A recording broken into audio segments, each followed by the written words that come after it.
Hello, everybody. Welcome back. Just going to let everybody. I'm also the tech person as well as the host. Wow, big crowd. Happy fall 2024.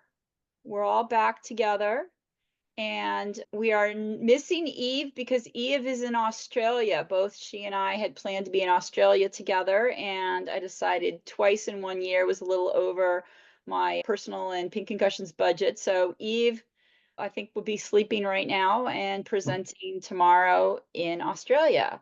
Wow, big group. I'm so excited. So many people are on. Well, we're going to jump right into it. Julia, welcome back for the third time to talk to our group. We're really happy to have you. Thank you so much for having us.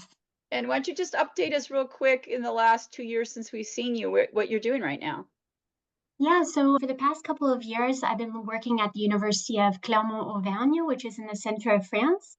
I've been working here as a professor for the past couple of years, but I've continued to collaborate with the University of Granada, where I did my PhD, and of course with Eve. So basically, I've been bringing the Believe battery, which I'll be presenting on tonight, from Spain over to France and validating it here. So those are, in a big nutshell, the things I've been working on the past couple of years. Well, that's great. I'm so happy to have you here. So why don't you start off and then you'll introduce our next guest. And just really wanted to check real quick. I see Kate. Hi, Kate. Do you have any updates that you wanted to say before we start the presentation? No, I do not, but it's good to be back with everyone again. It is good to see everybody. And again, and for those that are joining you, my name is Catherine Snedeker. I'm a licensed clinical social worker. Started Pink Concussions in 2012, and we all came together in 2018. Before Zoom was a thing, we converted a bunch of people to Zoom and were meeting before COVID and have made it through COVID. So really happy to have everybody here who's joined us. And I'm going to turn it over to Julia, and you two will have the hour. And if we end early, we'll do a Q&A. So again, glad to have everybody. Hi, Linda. And take it away. Thank you very much. I'll try and be as brief as possible as well, because it would be nice to answer any questions or just to have a conversation with everybody. I'm seeing a lot of familiar names too. So tonight I'll be talking about the Believe project. Basically, it's the development of a free and computerized neuropsychological battery that's adapted for use with intimate partner violence victims. This is a project that was really born out of a collaboration with born out of the University of Granada. I'll be presenting some of the main PIs or principal researchers on that project. And at the University of Clermont-Auvergne, which is where I work now. I won't go into a lot of detail here. There are many names and faces that I wasn't able to put on this slide, but two very important people for this project, of course, are Miguel Perez Garcia and Natalia Hidalgo Ruzante, who helped develop this battery, and they were the real brains behind getting this idea into practice. And below, I've listed a few of my students and collaborators in France.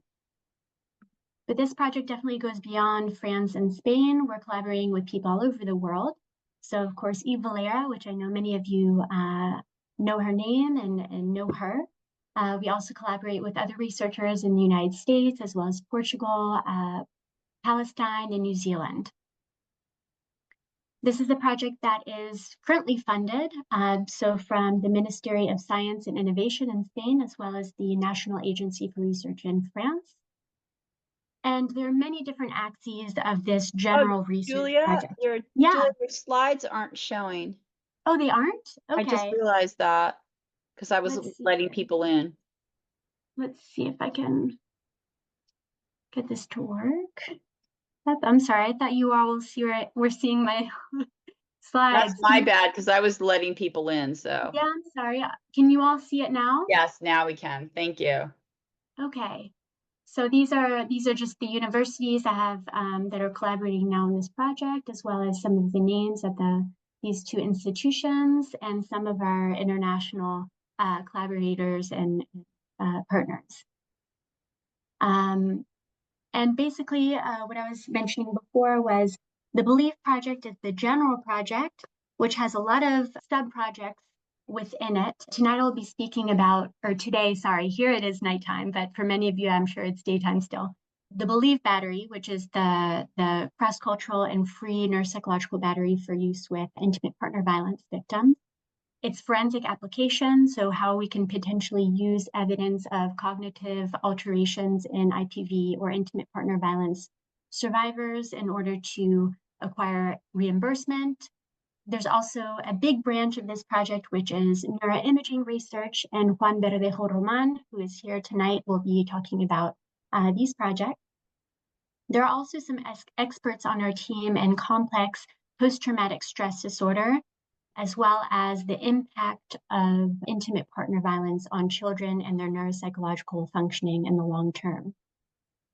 But tonight, or today, I'll be focusing on the Believe battery, how we developed this battery, what it comprises, and how it can potentially be applied to forensic settings. So some of you or all of you may be familiar with the literature on neuropsychological alterations that have been related to intimate partner violence. We've seen studies that note alterations in learning, memory and attention, and executive functioning, which are basically just planning and organizational capacities, working memory. These are probably the most important functions that have been found to be potentially impacted by intimate partner violence, but we've also found alterations in other cognitive domains, such as visuomotor coordination, visuoconstructive abilities, and speed processing. But what is the real impact of these neuropsychological alterations? Sometimes we use these really technical terms, but what does that actually mean for the day-to-day life of intimate partner violence survivors? These issues might be related to difficulties in maintaining conversations, remembering appointments or events, time management, learning and retaining information. And for those of you who are psychotherapists, you can imagine that if we have difficulties in learning or memory, it may be hard to remember some of the strategies we learn in therapy and thus to have a more efficacious therapy session. Coordination and rapid reflexes may also be altered, as well as difficulties in planning or organizing events. And importantly, some research in this area has found that the greater the difficulties women might have in areas such as planning or organizational skills, the harder of a time she's going to have in obtaining resources. So that's huge. These alterations are not only involved in some of these daily tasks, but also we've been working on an explanatory model for understanding these neuropsychological alterations. On the left, we have intimate partner violence against women. And here are some of the different variables or factors that could influence the brain and thus neuropsychological or cognitive function. Now, there's not a lot of scientific literature showing that all of these variables impact intimate partner violence victims in their neuropsychological functioning. But we do know, for example, cortisol, which is a stress hormone, there are alterations in cortisol levels among IPV survivors. Psychopathologies such as complex PTSD or PTSD and depression certainly are related to neuropsychological alterations. Dr. Kate Iverson has done a lot of important work in this area.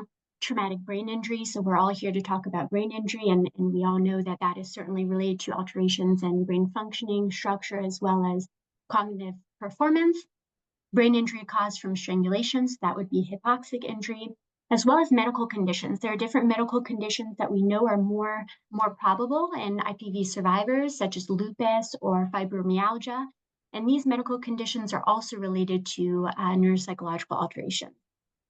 So keeping all of this in mind, oftentimes we don't actually assess all of these potential causal mechanisms for cognitive alterations in addition to brain injury. So the question was, why should we develop a battery that's specifically adapted for intimate partner violence victims? One is to respond to those needs of assessing these different potential or tentative causal mechanisms for brain and neuropsychological alteration.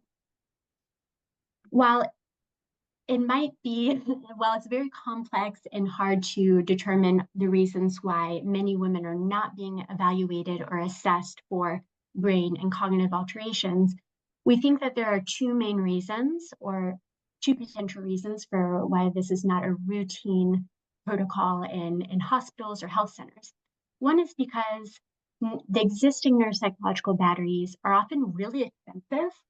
They don't always undergo important cross-cultural adaptations, which are really important to make sure that misdiagnoses aren't occurring because of cross-cultural biases on these tests. And we believe that women are not being assessed also because these batteries don't comprise all of the different measures in order to understand where these cognitive alterations are coming from. So I mentioned before some of the tentative mechanisms that could be resulting in brain and neuropsychological alterations. Some of these questionnaires and tests are expensive and not very easy to use for individuals who are not neuropsychologists.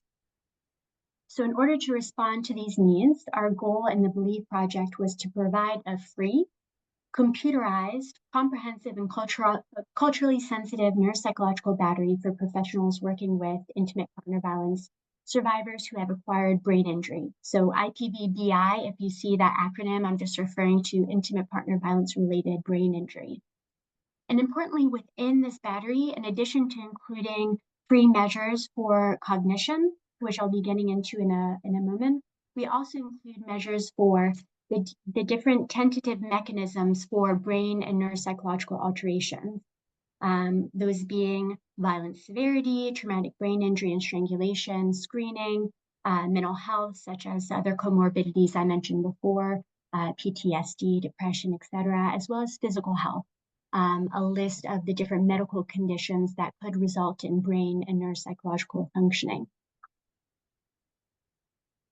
So there are different modalities of this battery. It can be used by both researchers as well as clinical physicians or technicians. The idea is that beyond its use in the clinical fields, we can also provide measures that we can use in different research centers and thus be able to compare data. On one hand, we have the cognitive tests. So there's a comprehensive list of different cognitive domains. I'll be speaking about that in more detail in a moment. But I just wanted to mention here that we also included a validity test or an effort test for its use in forensic settings. So that means that we can use the evidence of potential cognitive alterations and show that they're valid and are valid evidence of cognitive alterations for which the woman really deserves reimbursement or care. Violence, so we have different questionnaires, which are, of course, in the public domain and free for partner and childhood violence, traumatic brain injury, and strangulation-related brain injury. And importantly, these questionnaires adhere to the new criteria that were published last year by Silverberg and colleagues for determining diagnostically retrospective brain injury. And as well, we include questionnaires for physical health, mental health, including but not limited to these mental health and psychopathologies. So now I'm going to focus on the cognitive tests. How did we develop this battery? While I won't go into all the meticulous details, I did want to share with you a bit of the process that we use to determine what cognitive domains, what cognitive constructs and tasks we would be using. So we conducted a review of the literature of different empirical and theoretical frameworks to determine what are the most important cognitive domains. Since the 1980s, there's been a real burgeoning of test development in the field. And sometimes people aren't, we don't have a real consensus of what are the main important areas to assess. So that's why we did this first phase. The second phase was to determine what constructs within these domains do we want to measure. So for example, the broad neuropsychological domain of memory, the construct in that domain would be visual or verbal memory, for example. And then the third phase was determining the task. For those of you who are familiar with cognitive tests, you might know the Ray complex figure task. And the criteria we used to determine which tasks we would include in the battery were, can they be easily computerized because Believe is used on a tablet? Do they have good psychometric properties? Do the tests work well? Do they measure what they're supposed to measure? And then, of course, are they in the public domain? Are these free things that we can use within the battery to improve accessibility, not only for researchers, but most certainly for clinicians and for women? So here's a comprehensive list of the different domains, constructs, and tasks.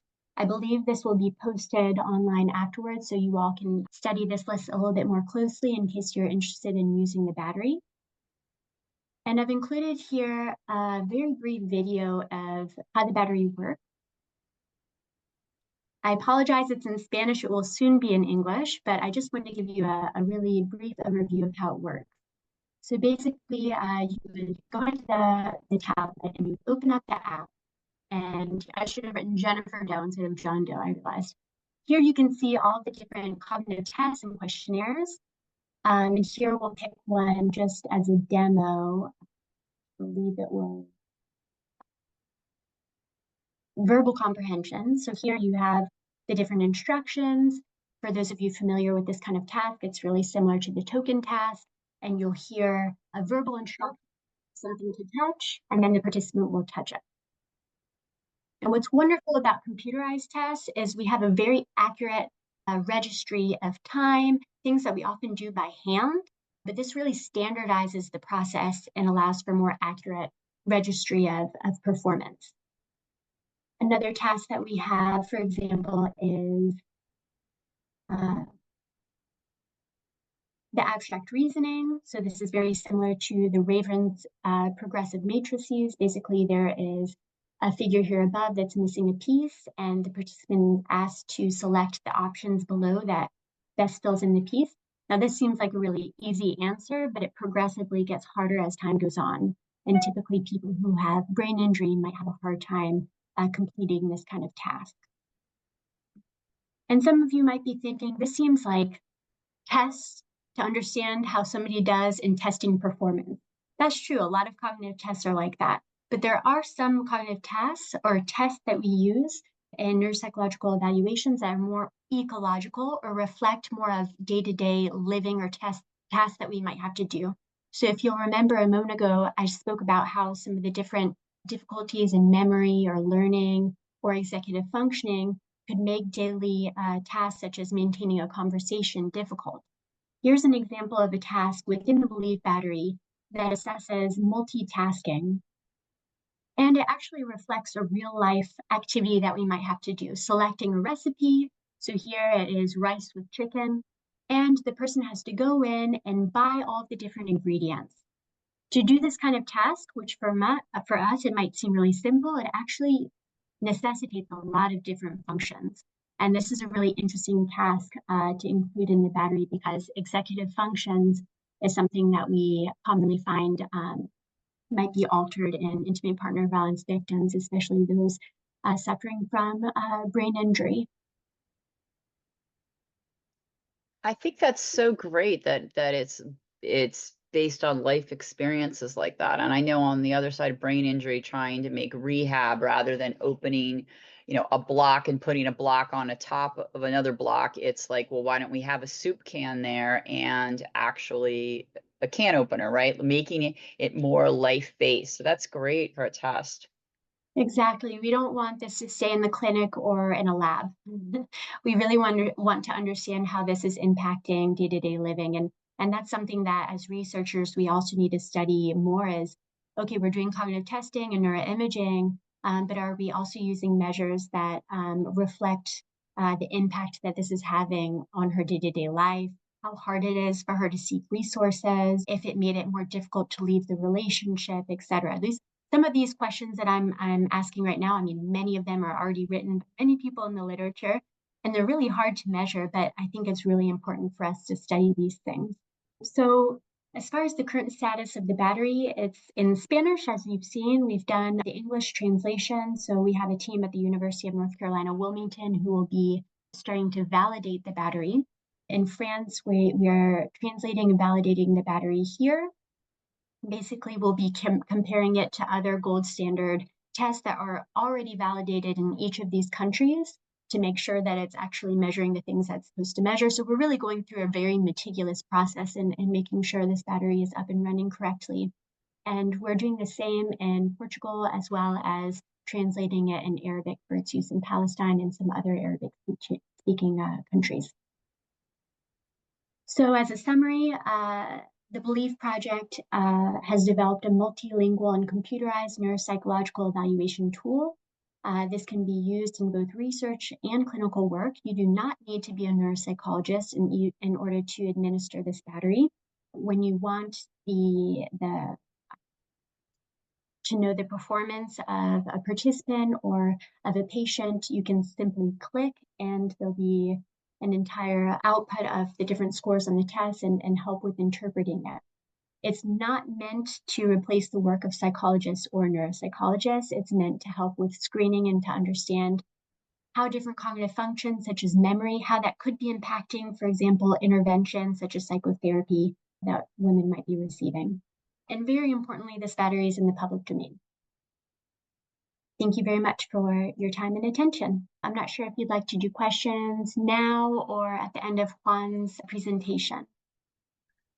Let's ask, does anybody have any questions right now that they'd like to ask? I see a clapping by Kate. Anyone have any questions they'd like? And just to remind everyone, what languages is it currently available in? Yeah, so it's currently available in Spanish, and in the following weeks, we'll have it available in French, and hopefully in the following months, available in English. And probably at the end of the year, it'll be available in Portuguese and Arabic. That's the amazing. Arabic translation is a little bit more tricky because, of course, there's so many, there are many different dialects and different ways of speaking in Spanish as well, but in Arabic, it's very pronounced. Those differences. Any questions from anyone?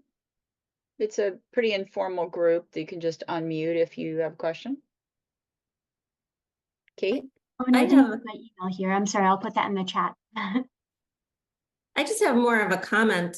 I'm just so excited to hear about this work. So often when there is such a focus on screening, but then where do we refer? And let's face it, these neuropsych evaluations aren't accessible for so many people. So I know you said this isn't meant to replace psychologists or neuropsychological evaluations, but it is just so exciting to think that there's a real tangible option coming out that can help women. So I'm really looking forward to hearing more about this work as it evolves. Well, this work was certainly inspired by your work, including a PTSD measure and understanding how neuropsychological alterations can be impacted by things other than, physical impact. So yeah, well, that's our hopes and our dreams that this, certainly it's not replacing professionals, but it can help professionals in different fields have a better understanding of some of these issues that are impacting women. And that it's free. Thank you so much. Gosh. I have a question that on the back end of it, is there a report that prints out that allows you to go through the scores with the participant, or is it more that the participant goes through the experience and they're gifted in some way and then it moves on to research? Is there a way that you can run the findings through with the participant as an educational piece? Yeah, absolutely. So the clinical piece of this, or even for researchers, you'll have a report that you can print out at the end. You download it directly from the tablet, and it first will, of course, need the comparison scores. So we'll need to have the standardized scores for the battery for each population. We couldn't use the standardized scores of healthy participants from Spain and the United States. We'd need to develop those scores first. And that's what the team at the University of North Carolina, Wilmington will be working on for the United States, the team here in France. So there is a lot of groundwork. People could start using it, but we highly caution against making a lot of interpretations before having standardized scores as a comparison. That's a really good question. But yes, the idea is, these scores and the report could be used to inform the patient or the woman. I've done many evaluations with women, and when they saw their scores, they're like, okay, I understand that this can be related to traumatic brain injury, and it's not that I'm crazy, because he made me feel crazy for years and like I was stupid. And this was a way of showing, an evidence-based way of showing her that maybe these cognitive alterations are related to these brain injuries or to the PTSD she's suffering from, and maybe there are ways to remediate these issues. Phenomenal work. phenomenal work. Just great. Thank you so much. I agree with that. Do you have like a referral? Like if they do like get the report that's printed at the end, do you have like a referral system that happens at that point with anybody? Like we're screening for TBIs in our domestic violence shelters right now, and we're just doing like the help screening tool. But if they score positive on that, then we're referring them to a sports medicine doctor who's kindly volunteering her time to see these patients. So if they do score on this help screening tool, we send them to her and she follows through with them on that. Thank you both for your questions and your comments. That's certainly relevant. What we've been doing so far is people have been referring them to us. And in fact, I think Miguel is on the call right now, and he's actually been involved in some forensic cases because this battery has been used to support the victim's testimony in court, since it includes an effort test. But yes, we've been trying to help interpret them. But of course, I'm kind of depending also on the Pink Concussions Network. I'm hoping that as time goes on, we can, if we screen and we use this battery and we see that there is potentially a brain injury or cognitive alterations, to refer them to more comprehensive testing to see, you know, are these alterations that we've screened for, are they mild? Are they severe? How are they impacting the person's lives? And like I said, we're not wishing to replace professionals, but rather make this kind of testing more accessible and to better screen for some of these issues, which currently are not really being assessed in many places.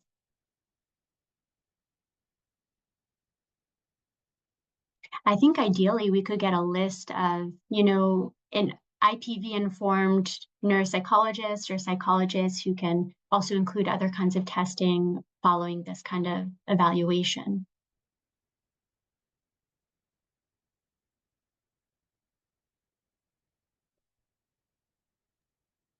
Yeah, excellent presentation and great questions. Maybe I'll have you introduce our next speaker and then we'll have some more time at the end, and I will edit this and put it out on YouTube too. Great, thank you so much. Well, it is a pleasure and honor to introduce Dr. Juan Verdejo Roman. He is a professor at the University of Granada in southern Spain and has been working for many years in MRI and neuroimaging research. So tonight he'll be presenting on the neuroimaging research that he's conducted with intimate partner violence survivors. But he's also done neuroimaging work in other populations, such as with eating disorders, as well as male perpetrators of intimate partner violence. So without further ado, I'll hand over the mic and screen to Juan. Thank you. Okay, so thank you, Julia, for the introduction, and thank you for people here for listening to us and let us to talk about our work here in Granada and also with Julia, another part of Europe and the whole world. So here I'm going to talk about the neuroimaging study that we are conducting, and we are still working on some of this data. And also I want to talk about some of the future perspective, new project that we are starting right now here in Granada. I want to talk a bit about them and of course answering any of the questions that you have. So the belief is sometimes we call belief project, but most than a project is a research program because we have several different objectives. And for example, the first one is to improve the assessment, as Julia has talked about this right now. So this is one of our main objectives, but we also are interested in the consequences of the violence. So today I'm going to talk about this particular objective. So to understand the consequences on the brain of suffering this kind of violence, intimate violence on this woman, and also to try to explore the underlying mechanisms, because we have seen that there is many different things that happen when these women suffer this kind of violence. They suffer a lot of different things, and any of them can provoke and create some differences on the brain. So one of our goals is to try to distinguish all these consequences. I mean, all these differences on the brain, and why are all these consequences, where they come from. So first, I'm going to talk about our first study was conducted mainly by Julia when she was doing her PhD and was published a few years ago.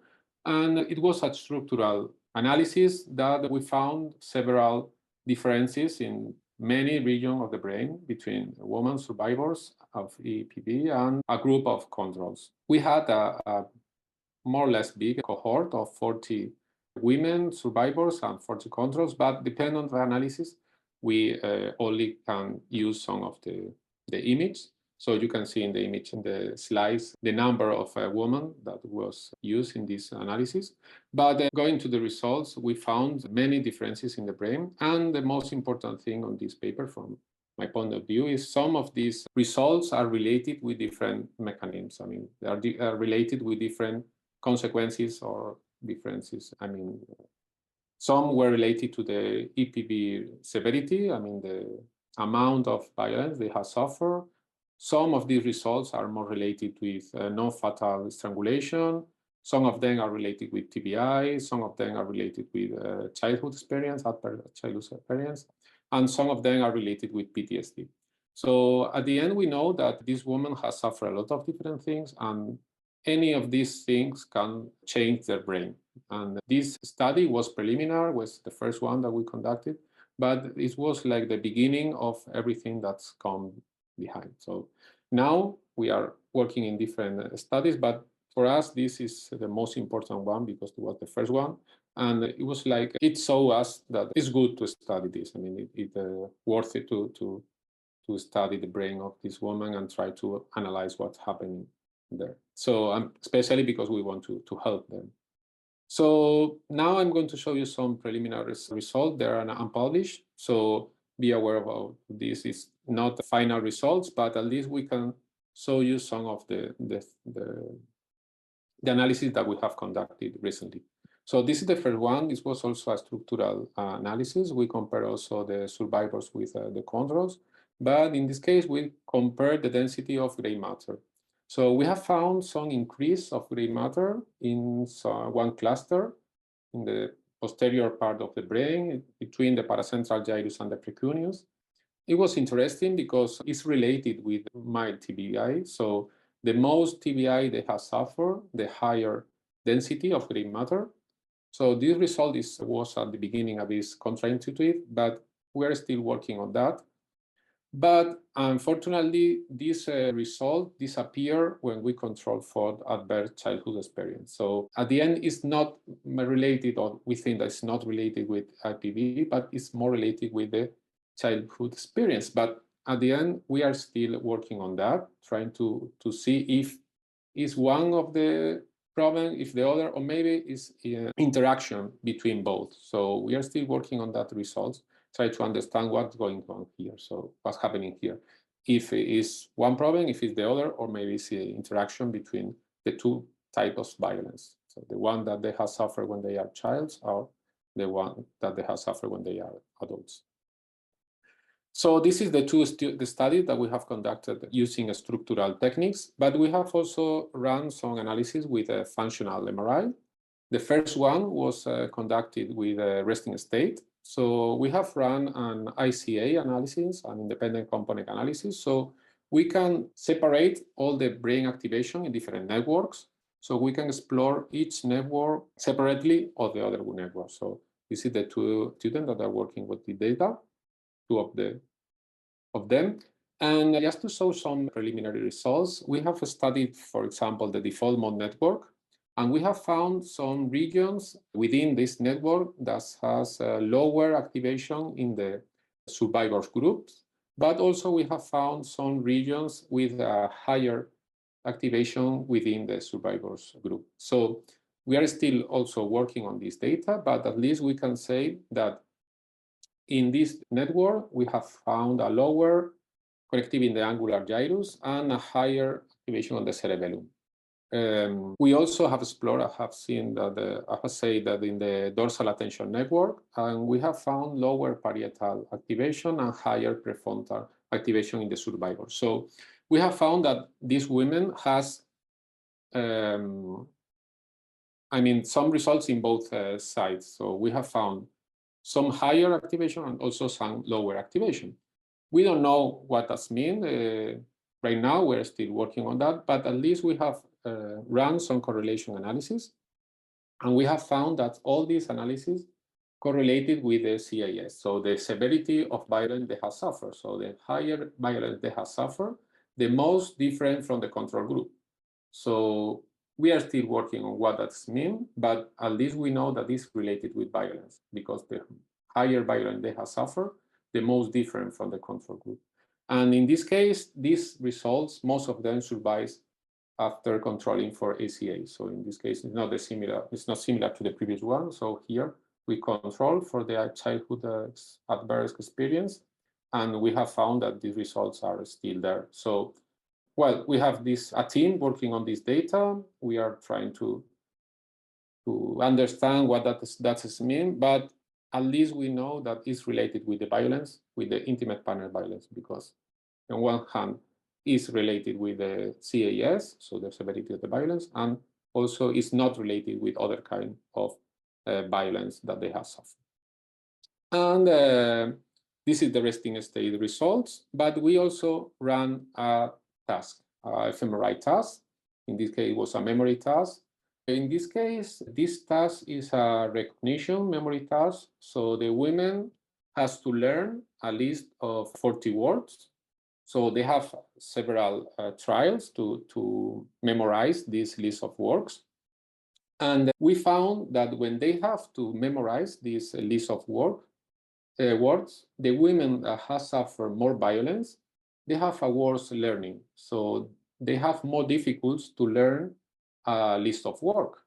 That is already known, because there is some literature that shows that women who suffer intimate partner violence has problems during the learning process, but we found that during this fMRI task.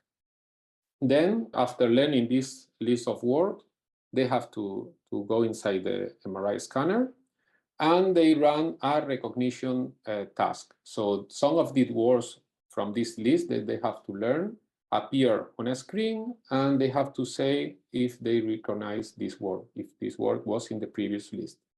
So in this case, the performance in two groups, in the survivors and in the controls, were similar. Maybe it's because a sailing effect, because the list is not very long.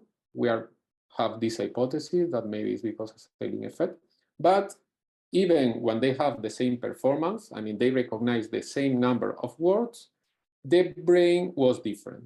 The survivor had higher deactivation of the default mode network during this task. So our hypothesis, our explanation of the result is that maybe they have to recruit more brain, energy, or more, they need to put more effort to perform in the same way than the controls, because they have to deactivate the default mode network.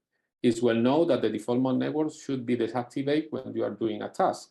So the more you deactivate the default mode network, the more effort you are doing. So our conclusion is to achieve the same performance during the task, this survivor needs to do a higher effort on their brains. This is our conclusion of this work. This paper is submitted. We are waiting for reviewers, so we hope they like it. So more or less, this is the most important analysis that we have performed now. It was done with the cohort of women recruited by Julia, and mostly by Julia, but also by Maria. And we are also running some DTI analysis right now. There are a team working on that, on TBSS analysis, to see how is the white matter in these women. But right now, with the result that we already have, we can say that the women survivors of IPV showed structural and functional brain differences compared to a control group.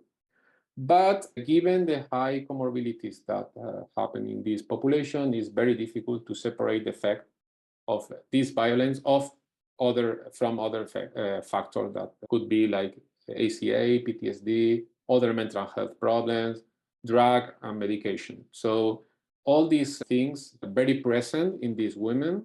So it's very difficult to separate the effect of the violence from the other things. So right now, one of our main goals is to try to focus on that, try to see how these mechanisms could be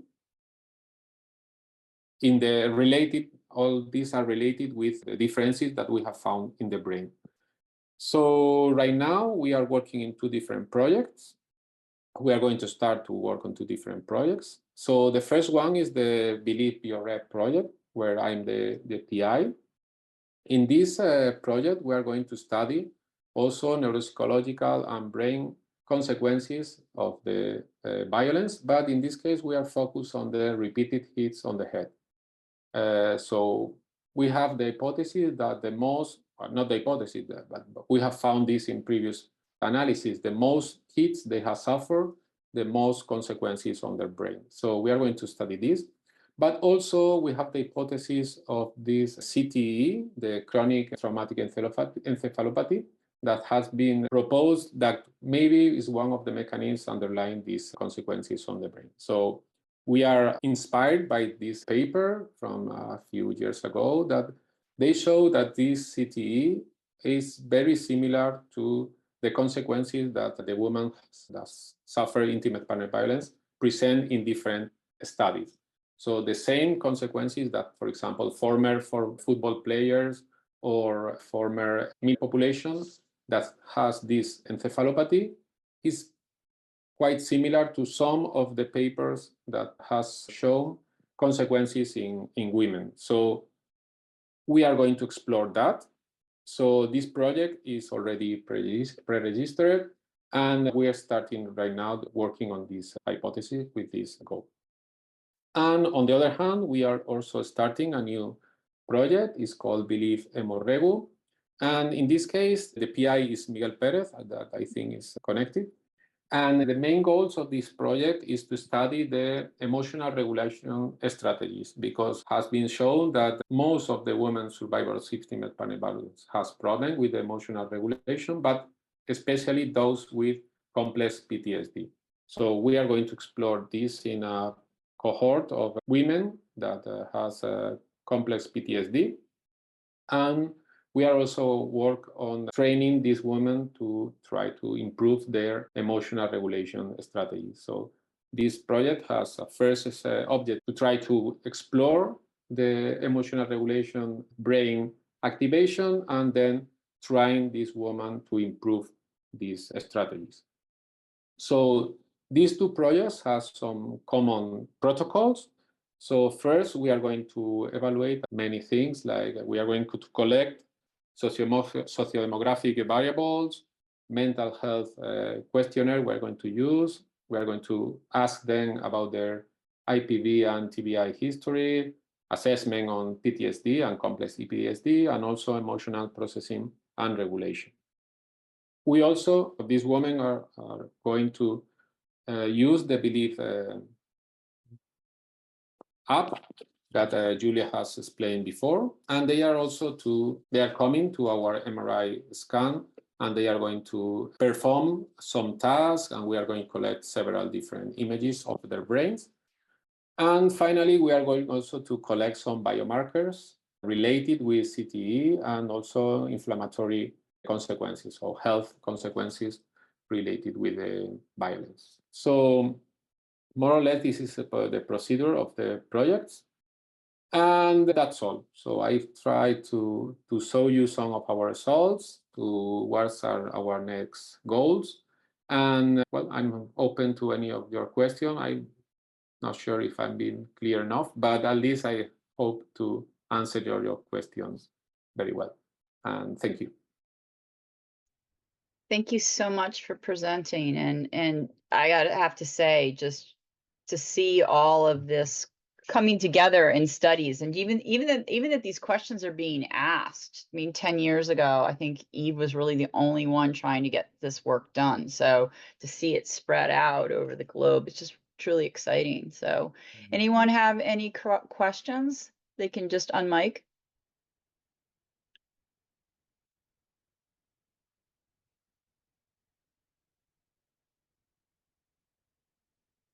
Well, I know we're more of a lively bunch than that.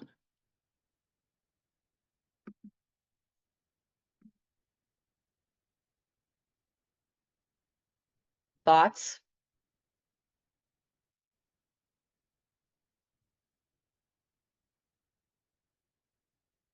Well, I think it's amazing work and so incredibly important.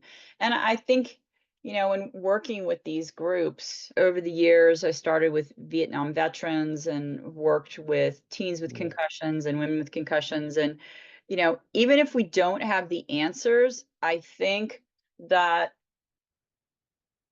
to be recognized as part of a group and not seen as invisible, and have researchers looking at these issues and saying what's important to you. And I mean, I think the healing comes even by being a participant in these studies, even before we've come up with the answers. You know, I think it's incredibly important that this work is being done, and it takes a long time. It takes so long for, I mean, after papers are printed, you know, it's 15 years till it's in the population. But this is it's the tip of the iceberg, but it's so exciting, and you can see the iceberg under the water starting to form. So I'm really excited. Julia, do you have any comments? I just wanted to thank you again for having us here today. It's really such an amazing platform, and I've certainly met a lot of people, including some I see on the call, clinicians like Hannah Vardo. So it's a really wonderful space to meet other people and to kind of advance all the research in this area through collaborations. And so thanks to you, it exists, and we can do it through Pink Concussion. So thank you so much. Well, it is definitely a group effort. I did want to point out that we have a Pink Concussions and a Enigma IPV conference coming up, and it's 2 full days, but it is virtual. And these are some of the speakers on the first day and some of the speakers on the second day. Carrie heads up the Enigma part, I head up the Pink part, and we've been meeting every 2 weeks for months and months and months putting this together. Such amazing people. I know it's a little small, but here's some of the kids, and there are some really neat students, and I can see some names of people on this call right now who are going to be speaking at this event. We're really excited, and around the lunch before and after, we're going to have discussions with survivors and include their voices. And one of the questions I'm going to ask in my panel is, what do survivors feel need to be studied? And I always find that's interesting when participants share that. Selfish self-promotion here. Call for manuscripts. I am really excited. I've been invited by Lisa Brenner and John Corrigan to be a topic issue editor. And for someone who doesn't have a PhD, this is kind of like, you know, winning the lotto to be included in such these esteemed people. But I'm on the line, and it's probably one of the more exciting things that's happened to me ever, and I love working with Lisa. And so this is going to be a journal, and we're calling for manuscripts, and it's exploring sex and gender injury occurrence, examining all the different outcomes, and we also want to include trans women, queer women, making sure we cover, you know, all different aspects, characterizing the impact of medium factors, understanding injury through the lifespan. And then here the timeline, the synopsis, only 500 words by November 1st. And then the notification for full paper submission in February, full papers by the 2nd, and expected publication date a year from now. So we're super excited about that, and really want to include a lot of the good work going on. I think that is, let me just see if there's any other questions. Make sure the presenters look at the chat. There's lots of claps in the chat. Kate, do you have anything else you want to add? Or does anybody have a few more minutes? Anybody have anything? Anybody have other things going on that they want to share about?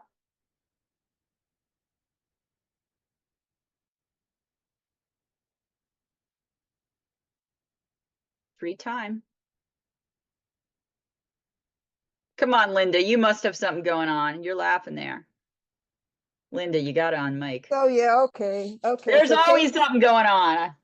Catherine is convinced that we are somehow related. She has decided this. So we have a name in common. Haven't been able to figure it out. We need to do, I don't want to do 23andMe, what I've heard, but anyway, we'll figure it out one day. So yeah, I just put something in the chat, October 9th is Healthcare is About Domestic Violence Day. And I put in the chat a link to the Futures Without Violence page that has resources about that. They have a webinar that day also at 3 p.m. Eastern time. So just, yeah, bringing that up. And Linda, your program about that, I'm sorry, I forgot the stat that we 3 to 4 healthcare workers touch each one of us or Each have person, yeah, well, that's New Jersey stat. So every New Jersey citizen has a touch point with a healthcare provider, average 3 times a year. We know a lot of people, it's a lot more than that. So yeah, so my group talks to healthcare providers about the health effects of domestic and sexual violence. I have 2 clients right now. I work full time as a private therapist, but I have 2 clients right now in situations with domestic violence, and I'm the only person they're talking to, and I can't get them to reach out. And I said, went to your doctor. Did your doctor ask you if you were safe in your home? No, they didn't. I know these questions are out there. It's just so frustrating where I want to get another ally that if these women were able to talk to their doctor, now it was me and the doctor saying, yes, you need to, get into. Okay, Catherine, healthcare provider, not just doctor. Right. I'm a midwife, folks, so dentist, right? We were talking about the dentist. everybody, and opportunity. everybody. So in New York, yay, Hannah. Yep. In New Jersey now we're the second state to implement universal nurse home visiting to all birthing families. It's an opt-in program, right? Or, you can say you want it or not want it, but it's available. And we're at about half of our counties now. So I just did a program for them 2 weeks ago, and they were just like floored. They had already had the straight DV talk, and this was about the health effects, and they were just like, had no idea.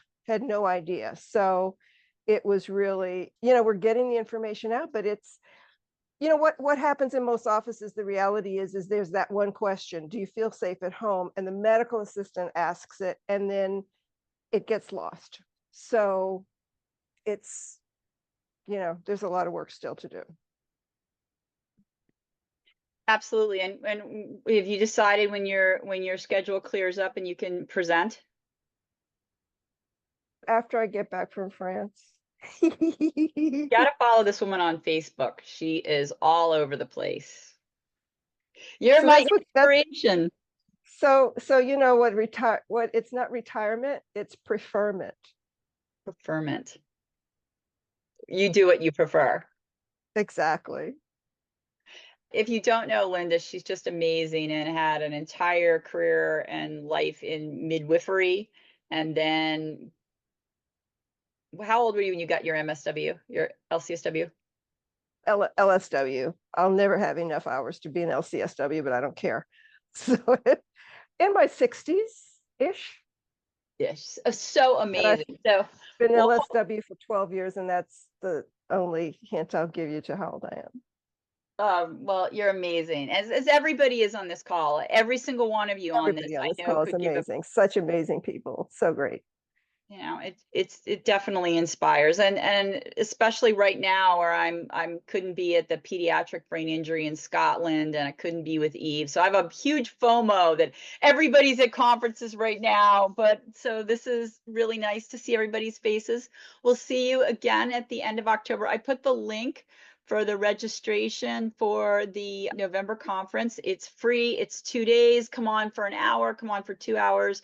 Whatever you can do. And I don't think the survivor sections will be taped, but the rest of it will be taped and be put up on the Enigma site. So again, thank you, both of you, for presenting amazing work. And again, the work that you're doing, both of you just inspire. Oh, Ramesh. Hello, Ramesh. How you doing? I'm good. How are you? Good. Looking forward to your abstract. Before we end the call, I wanted to just put out an announcement. The National Neurotrauma Society meeting next year is in Philadelphia, June 15th through the 18th. And I'm on the program committee and also the local host. But what I wanted to say was that sometime very soon, there's going to be a call for proposals for symposia for the meeting.